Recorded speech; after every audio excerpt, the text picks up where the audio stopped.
నమో భగవతే రుద్రాయ.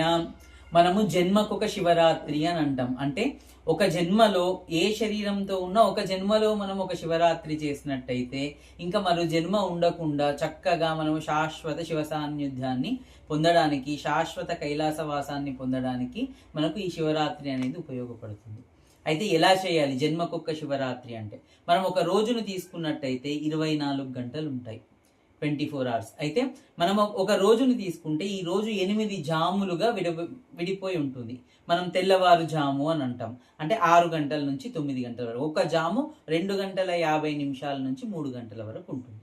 అలా ఒక రోజులో 8 జాములు ఉంటాయి. మీరు జన్మకొక్క శివరాత్రి రోజు ఏం చేసుకోవచ్చు అని అంటే, శివరాత్రి రోజు మీరు పొద్దున్నే ఉదయం లేవగానే ఉదయం జాములో ఒకసారి అభిషేకం చేసుకోవాలి. ఫర్ ఎగ్జాంపుల్ 6 గంటలకు చేసుకున్నారు, 9 గంటలకు మరొకసారి అభిషేకం చేసుకోవాలి, 12 గంటలకు మరొకసారి. అలా ఒక రోజులో 8 అభిషేకాలు చేసుకున్నట్టయితే, మనకు తెలుసు కదా పరమశివుడు అష్టమూర్తి తత్వంతో ఉంటాడని.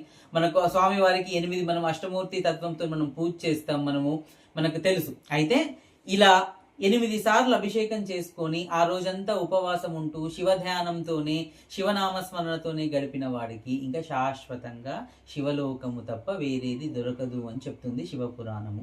ఇలా చేసుకోండి. ఉపవాసం అంటే ఏమేమి తినాలి, ఏమేమి తినకూడదు నెక్స్ట్ క్వశ్చన్. అదొక పెద్ద కన్ఫ్యూజన్. అంటే దగ్గరగా, వాసము అంటే ఉండటం. ఎవరికి దగ్గరగా ఉండటము?